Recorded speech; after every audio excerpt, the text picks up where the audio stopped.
This is KUGAN CASSIUS for IFL TV, proudly sponsored by Everlast. Look at his smug little face. Jeez. Good day today.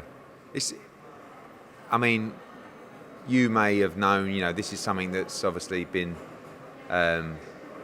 we've known for a while that this was going to take place, but just good to get it papered and good to get it papered before the main part of fight week unravels, of course, for those who don't know, unless you've been living under a rock. Anthony Joshua and Matchroom have signed a career-long promotional deal, the final one he'll ever sign. He'll be with us for the rest of his career. He started his career with us. And it's a very proud day for me personally, for the company, I know it sounds cheesy, but our family as well, because he's been a big part of our lives. And we were sitting down talking about, tell me a great fighter of the past, of the size of AJ and the achievements of AJ, that have started their career with one promoter and ended their career with the same promoter. It's virtually unheard of. And it's been an amazing 8 years, and it's amazing to see that it was 8 years ago since me and him put those dodgy waistcoats on at that first signing. But it's just, I say it's the beginning, but I feel like we're halfway through, I really do, and there's so many more chapters to unfold. But for us as a business and me personally, while I always believed that AJ would stay with us for his entire career, to solidify it in a contract is really special, and it's a major day for our business. If there are any people out there that need a definition of career long, for as long as he boxes. Although I did say to him today, I said, by the way, just so you know, if you do decide to come back at 68 and have one of these legend fights, you'll still be under contract. So thank you very much. So this is him pledging his entire boxing future to Matchroom. And like I said, major news for the company, major news for us personally, and honoured by his loyalty, to be honest with you. It's difficult when you see fighters sometimes, they sign with Matchroom, they go somewhere else, don't mean this egotistically, they realise how good Matchroom were in the first place, they come back. All he's ever known is Matchroom. But when he started with us, I thought I was the Don, I thought I knew everything, I was pretty clueless really. And we were laughing about that earlier, because he says he felt the same, and now we feel like we're in our primes, in terms of our individual careers. And it's been an amazing journey, and I think a lot of the growth of British boxing is down to Anthony Joshua. Yes, Matchroom have done a good job, but without a role model, an ambassador, someone that can really fly the flag and carry the torch, it's difficult to grow the sport in the way that it has. And I feel really strongly about not just the way he's carried himself, but the fights he's had and the resume he's got. And I believe that Saturday night is a chance for him to go down as an all-time great. It is unheard of for a fighter of his magnitude to kind of commit himself to a career-long deal. So if he was to retire next year and then come back in 2 years' time, does that end that retirement? Does he? It's for however long he fights, and that's he's ultimately, when you talk about the length of his career to go, could be 3 years, could be 5 years, could be 6 years, could be 7 years. I mean, he's 30, soon to turn 32, but just in the prime of his career, really. So it's not about, no, he might retire and have 4 years and then come back, and will he still?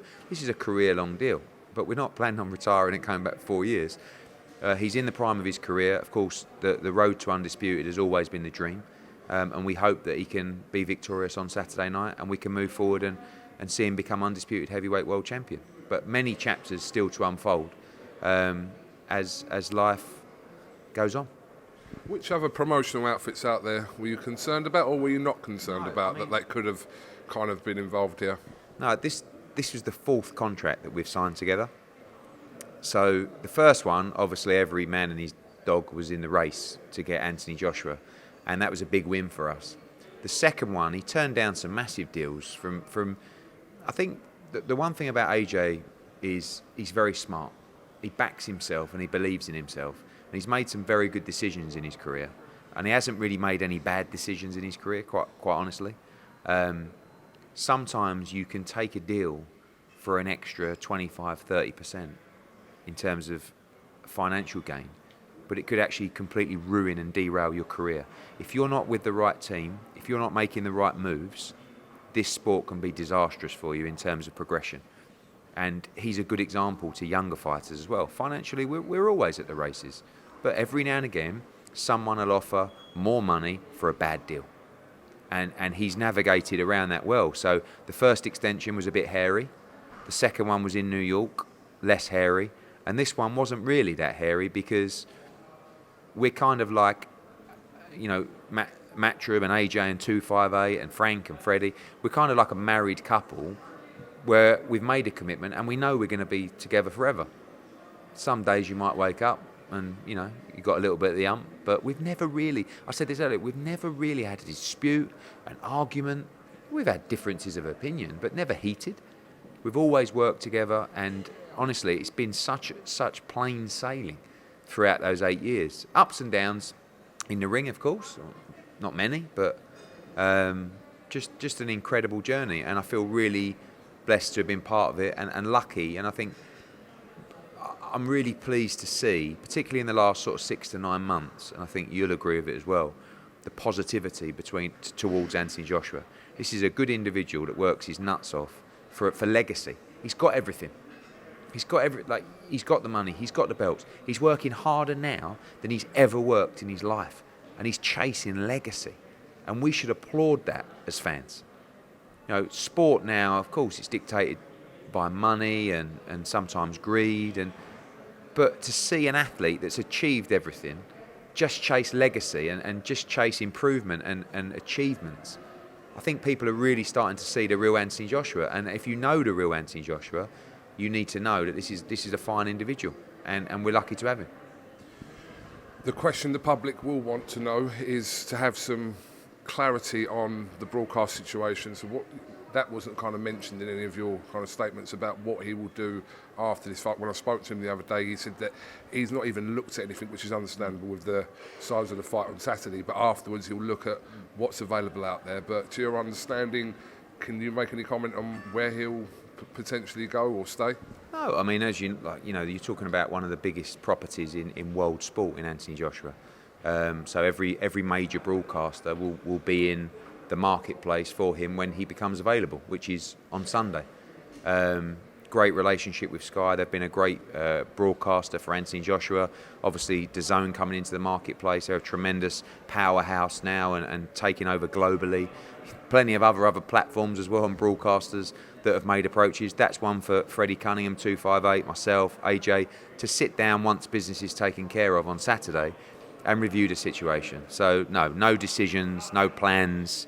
Obviously that will be a major decision to take when the time is right, but the focus is just Alexander Usyk right now. Is it going to make things difficult for you if he doesn't commit to the zone? No, Anthony Joshua has always been separate to our DAZN deal. So, you know, I'm here promoting this show on Sky Sports this week. We know he sits outside of our DAZN deal. It's not a case of what benefits Matchroom here, it's what benefits Anthony Joshua and what is the right deal for him. And all of the individual approaches will be analysed and we'll make a decision collectively. Ultimately, AJ's boss, he will make the final call. It's a great position for him to be in, quite frankly. And, you know, we'll see which way it goes.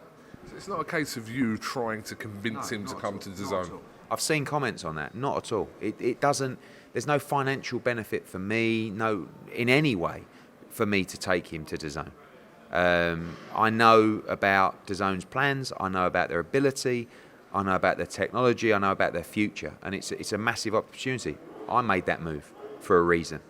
But this is an individual deal for Anthony Joshua that, like I said, the teams, 258, Freddie, me, Frank, AJ, everybody will analyse and we will make the correct decision for Anthony Joshua and no one else. Okay, huge fight this week. It's getting bigger and bigger every single day. Concerned? I've got no tickets, please don't contact Neither have I, by the way. Unbelievable. I've never seen a demand like this for tickets, for excitement. Am I nervous? Yeah, of course, always nervous. I'll tell you what though, he's in a great place. Great place. I don't think I've seen him as assured, as confident, physically. Like do you know what? Honestly, I think he's really excited about this fight because he rates Usyk. And I think he is really up for it because he knows it's a really big challenge. Usyk's the undisputed cruiserweight world champion. He's a pound for pound great. You've only got to look at the various interviews coming out, many on your platform, about how difficult this will be for AJ, and it will be a really difficult fight. But how exciting is it? How exciting is it?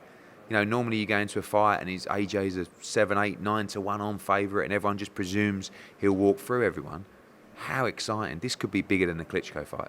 It really could, in terms of its numbers, in terms of its demand and allure by the time Saturday comes around.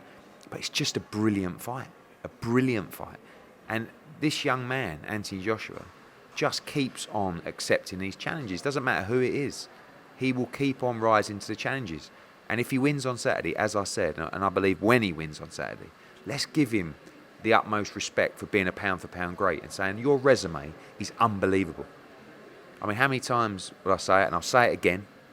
Dillian Whyte, Charles Martin, Dominic Breazeale, Eric Molina, Vladimir Klitschko, Carlos Takam, Joseph Parker, Alexander Povetkin, Andy Ruiz, Kubrat Pulev, Alexander Usyk. That is a 12-fight run, straight run. And it's just an incredible resume. For someone with his draw to not take a little knockover job somewhere, or, you know, it's unheard of. And, yeah, super proud, super excited. Just buzzing for the fight. It's such a great fight. Usyk's a great fighter, great guy.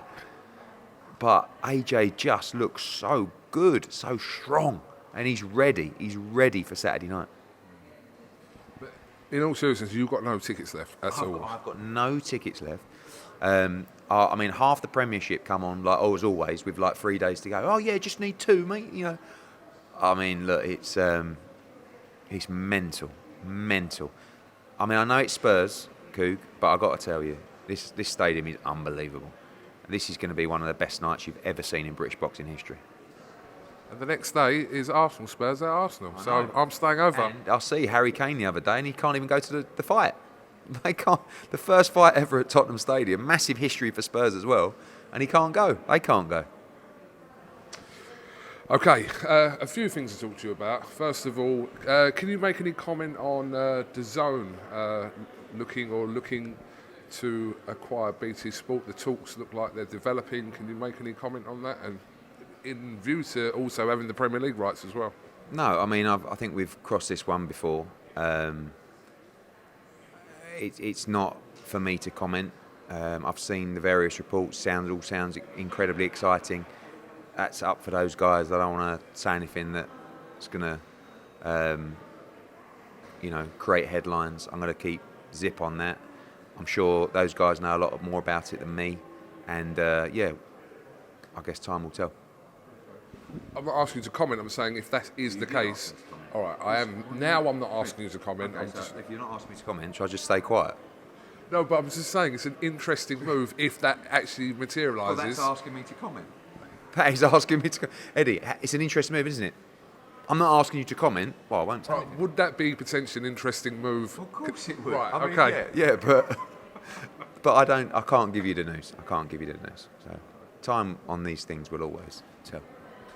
I see people still questioning kind of DAZN USA, Matchroom USA, kind of where it kind of is at the moment. If you were to say over the last 2 or 3 years, would you consider your time in America with DAZN as a success or a failure? Yeah, I would actually. I mean, I think we had a rough start. It was difficult for me because everybody wanted to block me. No one really wanted to let us in. Understandably, I'd do the same thing. And then I think we had a great run of 3 tremendous Canelo fights. This year, we've staged the biggest event in US boxing history in Canelo against Billy Joe Saunders, breaking all kinds of records, capacity, everything. I think that, obviously, the weight on the Canelo situation for September has definitely slowed down our scheduling plans. But now, as we move forward with Mikey Garcia in October, we'll be announcing another big fight in November coming up, Devin Haney as well, end of November, and looking to secure another major fight for that period. So, the numbers at the moment, and you had 2 lulls, didn't you? The first lull was COVID, where we came off a spell of Logan Paul against KSI, of Gennady Golovkin, of Canelo Kovalev, and AJ against Ruiz too. And DAZN were absolutely flying. And then COVID hit. And for a subscription business to not have any live events is quite brutal. But they bounced back incredibly well, like I said, with the Canelo fights. They have a very solid subscription number right now, and I think they have a good schedule coming up. Don't forget as well, if you're a US fight fan, you can watch AJ against Usyk this Saturday on Dazn as part of your subscription, and big fights planned for October, November, December. So I think sometimes people love. Some guy messaged me the other day and he was like, "Hearn, you haven't done any fights in America since February. What are you doing?" I said, "Mate, we broke the US record in May.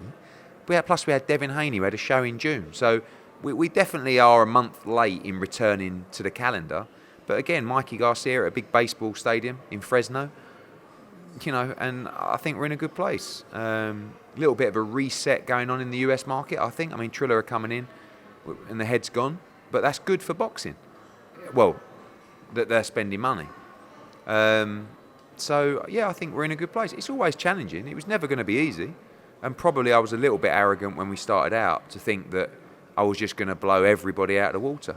But I think when you look at it now and you say, okay, who are the main three promoters in the US? You would say PBC, Top Rank and Matchroom. And even to have that position, I think is a great achievement. And we come from a standing start with DAZN. They're a brand new broadcaster. I think the fights that they've put on, the numbers that they've driven, I think we're in a good place. Would you say that you've, we use the word struggle to obtain the kind of fighters for Matchroom USA that you would have really have wanted? We know you have 2 or 3 years ago kind of went all out and got the fighters you did, but then did it become more difficult to acquire certain of the fighters that... Not really. I mean, if you look at the fighters that we could have got, maybe a couple of PBC, couple of Top Rank. I mean, look at the fighters that we've worked with. Gennady Golovkin, Canelo Alvarez, Alexander Usyk, Demetrius Andre, Danny Jacobs, Mikey Garcia, Devin Haney. I mean, Tevin Farmer back in the day when he was making multiple defences of his world title. Cecilia Breckhouse, Juan Estrada, Rung Visai. I'm sure there's so many more that I've not mentioned as well. So, in that respect, we've dealt with a huge number of top US and international fighters in America. Were we missing a Errol Spence or a Terence Crawford? Maybe, but I think the roster's been fantastic, and I think the amount of fighters that have boxed on DAZN, fantastic as well. I can't sit here and tell you we are unequivocally the market leader, number one in the US, but for a British promotional company from a newly formed platform, I think we've done a great job. And believe when I say it's still a massive part of our future and our plans. People come on, I think maybe people like to tell other people that Matchroom are leaving the US. Not in the slightest. We're in a good spot. I think our brand recognition through the Canelo Alvarez fights mainly is higher than it's ever been in terms of fan base.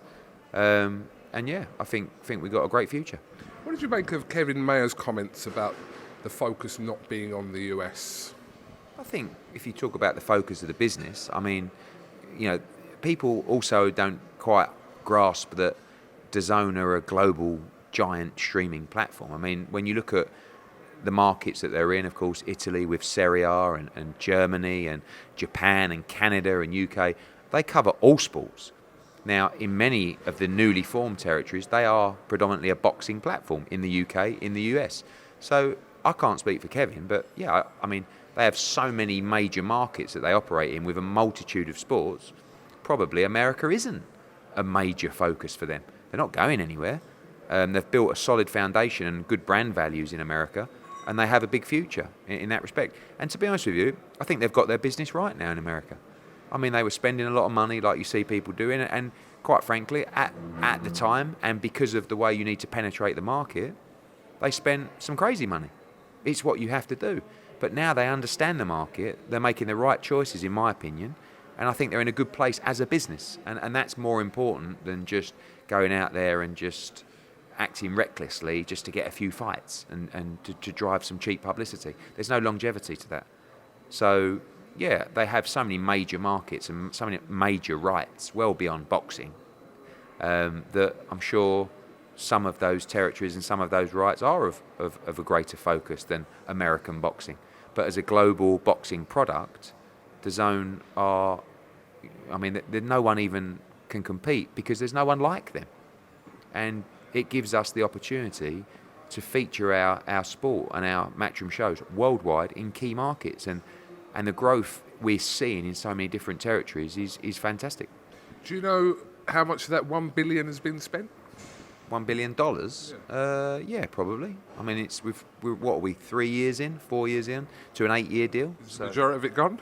No, I think that, you know, with the COVID reset and also, you know, the situation with Canelo Alvarez, you know, we're very happy with our budget. It allows us to run a great schedule. Obviously, Golden Boys fights are on Dazn as well. And I think as a product and in terms of value for money for fight fans, I think it's second to none. As you're seeing now in the UK, you know, upcoming with Otto Wallin. And you know, when you look at October, as an example on Dazn in the UK, next week, October 1st, you've got our show in Italy with Scardina. The week after, you've got one of the best cards we've ever put on with Smith Fowler in Liverpool. Then you have Mikey Garcia and 2 other World Championship fights on that card in Fresno. October 23rd looks like a show in Mexico. And October 30th, you have Dillian Whyte against Otto Wallin, which is a straight-up box office fight. You know that. I mean, that would be box office, right? I've got a question to ask you before I say that. Obviously, we know when you make comments, certain things come back to bite you. You made comments pre-Fury Wallin saying that Fury fighting Wallin was bad for boxing and a shambles.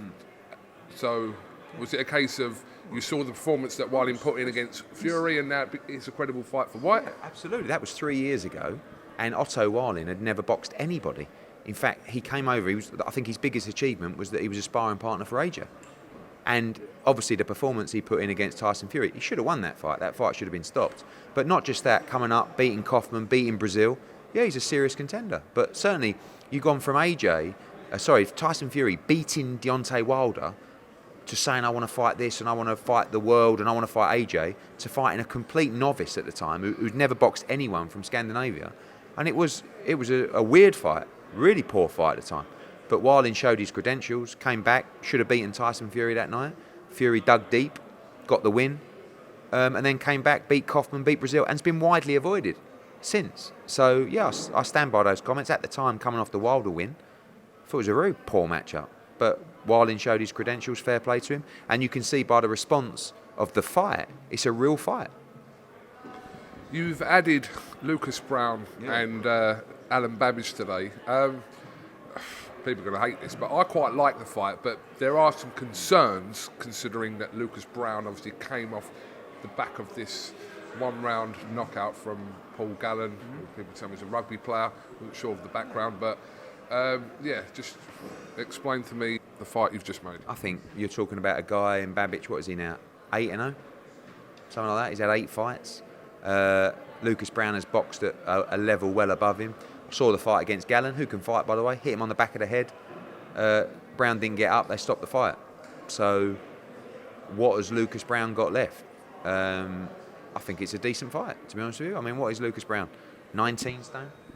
Former WBA regular world champion. Definitely at the back end of his career, but called for the fight. Don't see many other people that we can, around that kind of level that we want to box Babbage at. Could have found an unknown somewhere, but Lucas Brown, I've seen a reaction. Some say it's a mismatch, but I'll tell you what, the numbers are through the roof. I mean, I've seen the pre-sale numbers on Fight Pass. We go on general sale tomorrow. People are going to watch Babbage against Brown. And, when you talk about experience, when you talk about, I think it's a solid fight. Hi, Freddie. All right, I thought you was going to him. All right, mate. Okay, so who else are you going to add to that card? So Chantel Cameron is fighting the free belt unification fight with Mary McGee, WBC, IBF and Ring Magazine Championship. Lucas Brown against Savage. You're going to have Craig Richards, Felix Cash. Brilliant fight for Yusuf Kamari. We're going to announce this afternoon, I'll tell you anyway. He's fighting Jorge Castaneda, American-Mexican, who beat Ofer Jones in an absolute war in America. It's a brilliant, brilliant fight. Loads of other Johnny Fisher on the card. Going to be announcing Jordan Thompson, going to be announcing Ellie Scott. I don't know why I do this, because we've got plans on all our announcements across social media. This is being announced on this day at 4 o'clock. And I just come on here and just tell you everything. So, Thanks for that, appreciate it. Certainly, Kamari, Castaneda, a great fight, and then really good fights for Cash and Richards as well. So it's going to be a cracking card. It seems like some of the build-up over the last couple of weeks with AJ and Usyk has still brought the attention of Mr. Tyson Fury, which we know is in action on the 9th of October. Are you concerned that this week kind of the press, and I include myself in that, is going to swamp AJ with questions still about Tyson Fury? No, I really don't think so. I don't feel that at all. I think the press and everyone knows how good a fight this is with Usyk. I'm sure there'll be the odd question, but not like it was when we were fighting Pulev. I mean, that was ridiculous. But this is a proper fight, mate. I mean, he could lose this fight, and then the AJ question's just completely irrelevant. Take care of business Saturday, see if Fury and Wilder happens. I know he's out there now, so hopefully it does. And hopefully they both come through, and we finally get it on. He's made some interesting comments regarding where he wants the fight to be and where he thinks the fight should be, AJ, in saying that it should be in the UK. This is a UK fight. Yeah. So if you revisit the fight at some point, if both parties come through their fights, then do you revisit the UK? Is it going back to Saudi? Or I think everybody would like to fight in the UK. But I can't, I saw Bob Arum's comments, which was basically, this fight must take place. I mean, there's no point lying to you. You're going to make 2 or 3 times more money to do the fight somewhere else. So if you are prepared, AJ and Tyson and Bob, to take that kind of reduction to do the fight in the UK, I have no problem with it. But I'm just being honest. That is the problem that we're going to have. This fight should take place in the UK. It would be amazing, but you're going to have a very difficult decision where there is, as I said, certainly 2, maybe 3 times more money to do this fight elsewhere. This is a brutal sport. They're prize fighters, and they deserve to make as much money as possible for this fight.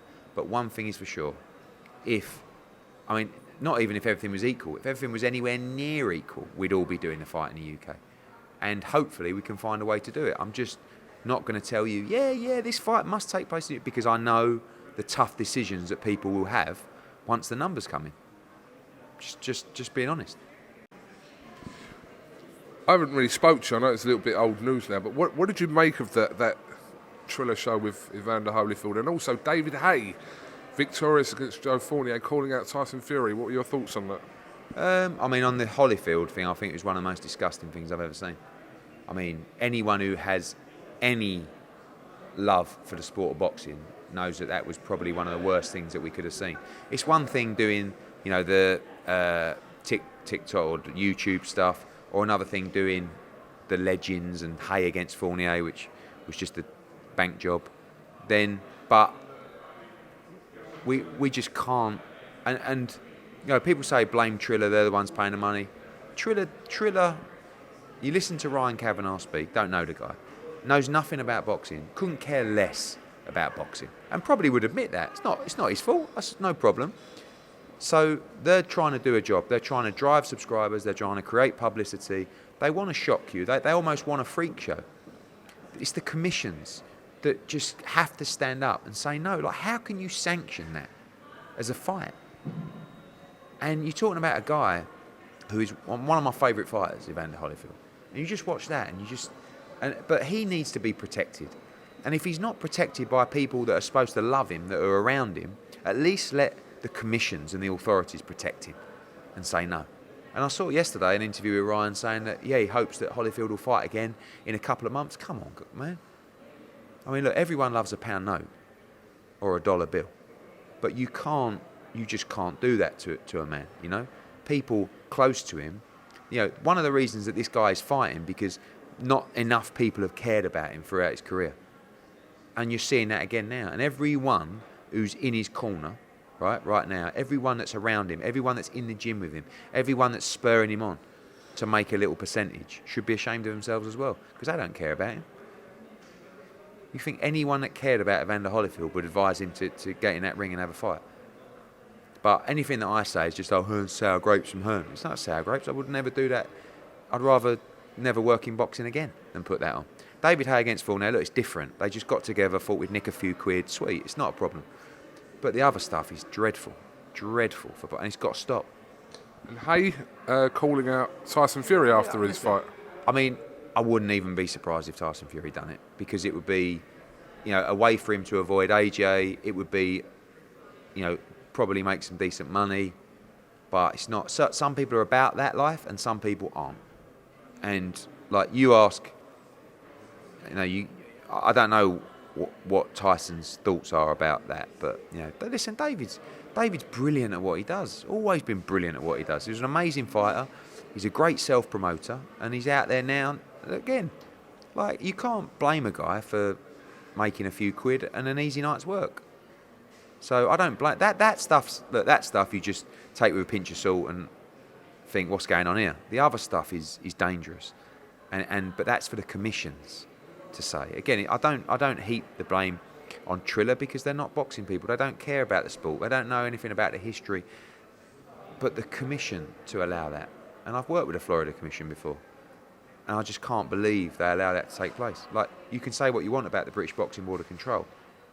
It wouldn't even go to a decision from the board. It would just be don't be so ridiculous, not in a million years. And that's what we need to see from other commissions. Canelo Plant will be on Showtime pay-per-view, not Fox pay-per-view, on November the 6th. And, you'll be there. I'll be there. I spoke to him yesterday, actually, and Eddie. They've got a press conference today, actually. Showtime pay-per-view. Looking forward to heading out there. It's, when you talk about chasing legacy, going back to that conversation earlier, there's another guy. Just desperate to create history, desperate to create a legacy, got all the money, got all the belts, yet still trains every day as hard as he can, and that's a big fight, undisputed championship. It's mad, isn't it, how, like, Canelo, does he need you?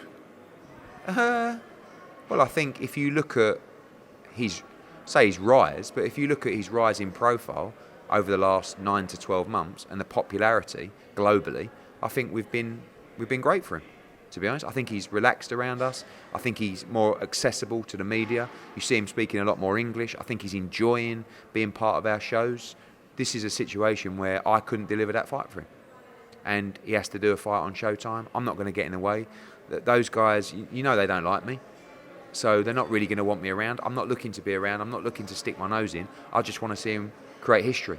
I just want to see Canelo Alvarez win, because I'm a big fan of him, and two, I class him as a good individual with loyalty. Look, again on this, he could have said, thanks for your work, Eddie, see you later. But both Eddie and Saul, they want me as part of the team. You're not going to see me up there screaming and shouting, promoting it, but I'll be there and I'll be supporting him in any way I can. Well, you can quite clearly see that, he likes you, and the fact that he's having you around when, like I said, he doesn't really need to have you around, shows that you've worked well together. Yeah, we've worked brilliantly together, brilliantly.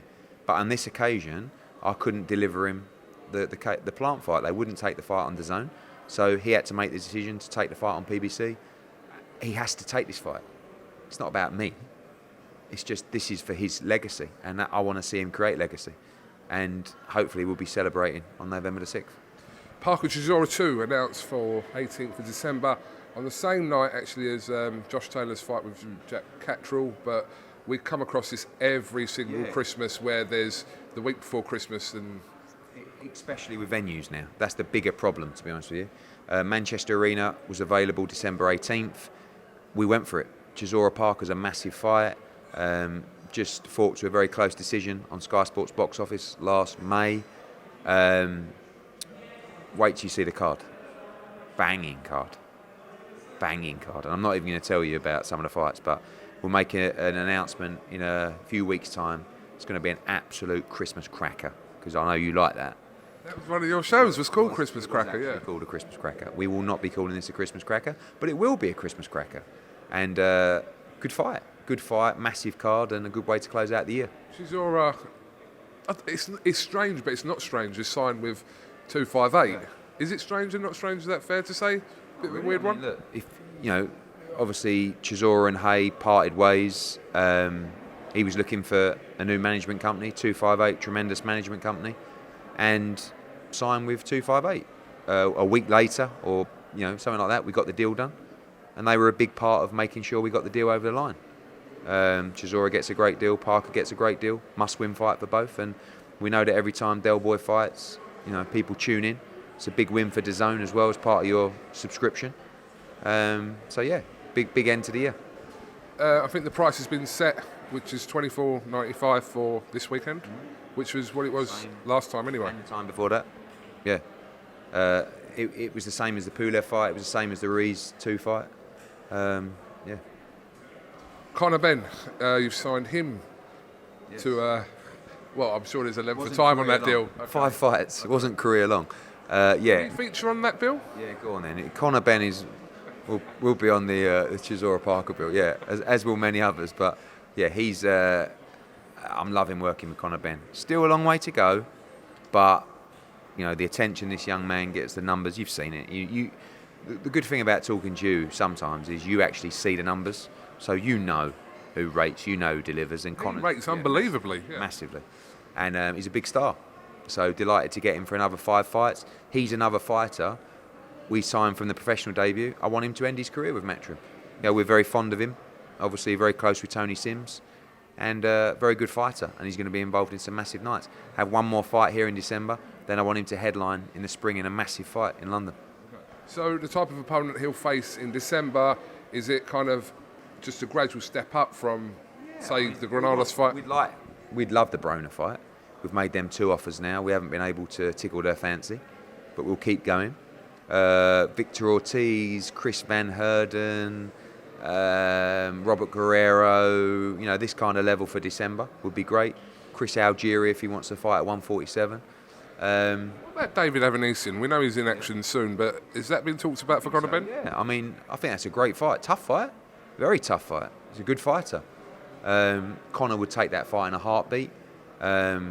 I'd rather that fight was for something a little bit bigger than the European title.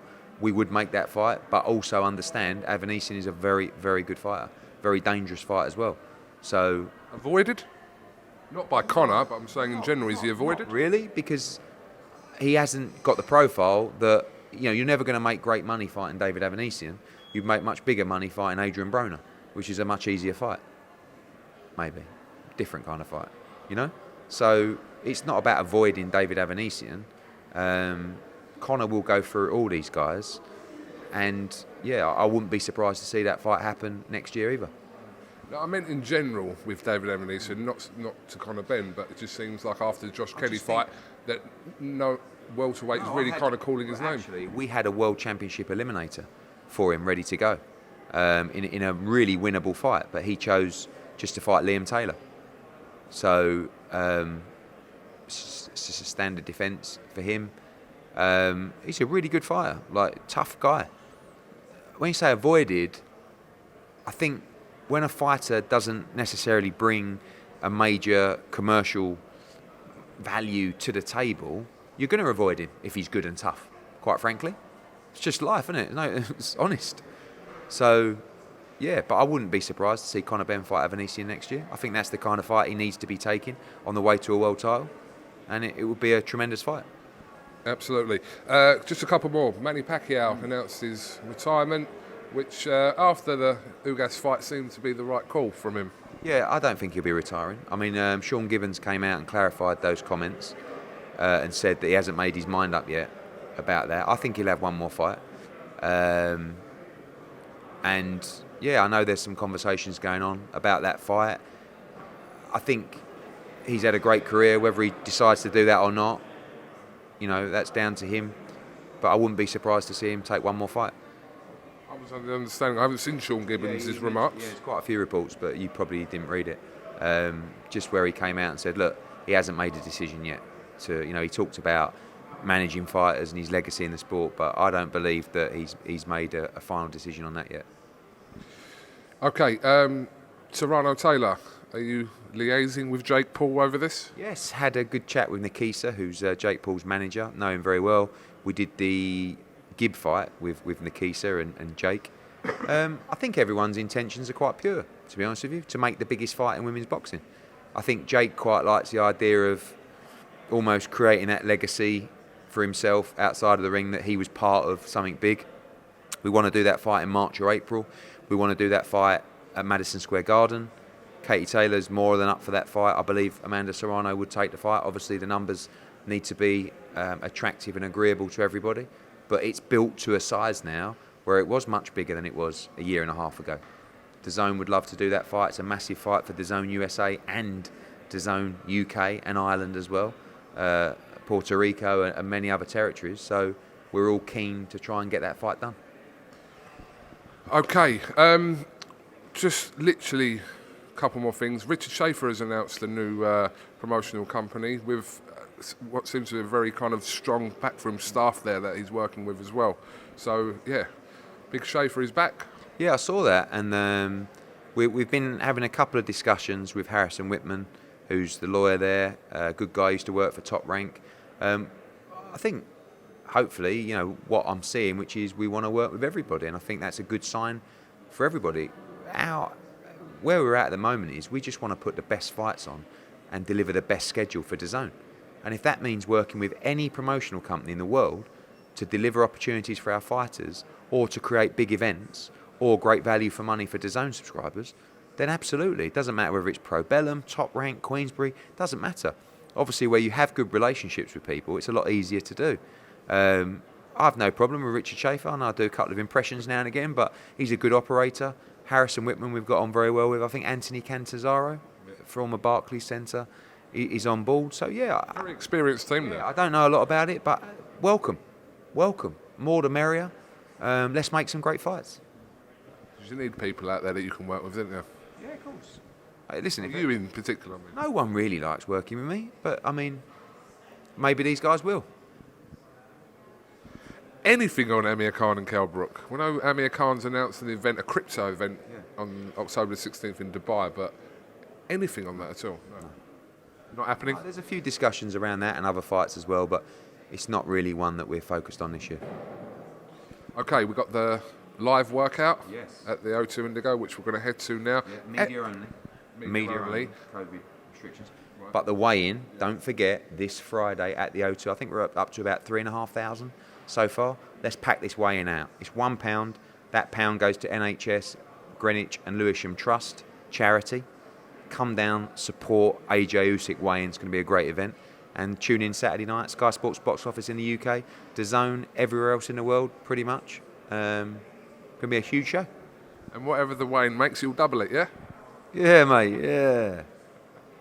We've done it in the past. Eddie Hearn, thank you very much for talking to Alpha TV. Have you got anything else you'd like to say before we finish? No, I just want to say I won the Telegraph Book Award last night. How did I forget? Yeah. Have you got it with you? Yeah. Tyson Fury I beat. John Luca Vialli. Arsene Wenger, was he in that list? No, maybe Max Whitlock. There's loads of really great people, great authors. Big honour, thank you to my publisher Hodder and Stoughton. Yes, I'm an award-winning author as well. No, but on a serious note, I hope everyone's well. I hope everyone's happy. Are you happy? I'm very happy. I'm really happy at the moment. So I think you have to really make the most of those days, because you're not happy every day, are you? Let's be honest. Some days you have good days, some days you have bad days. But when you have a good day, you should really embrace it, because it makes you feel good. And I feel great at the moment. I feel really just full of beans, full of energy. I'm excited. I'm so pumped for the future. I'm so pumped for Saturday. I'm so pumped for Milan. I'm so pumped for Liverpool, Smith Fowler. I'm so pumped for Mikey Garcia. I'm so pumped for Mexico. I'm so pumped for Whyte against Wilding back at the O2. I've missed that place. And we've got some big announcements coming in November as well. I'm buzzing. So appreciate life. Appreciate your family. Give everyone a kiss. Tell them how much you love them. And work as hard as you can. Eddie Hearn, thank you very much for talking to IFL TV. As always, it's fight week, baby. You can't really shout in here, can you? I won't comment. What? It's like you earlier. Well, have you got any comment on... I'm not asking you to comment, but... Thank you very much.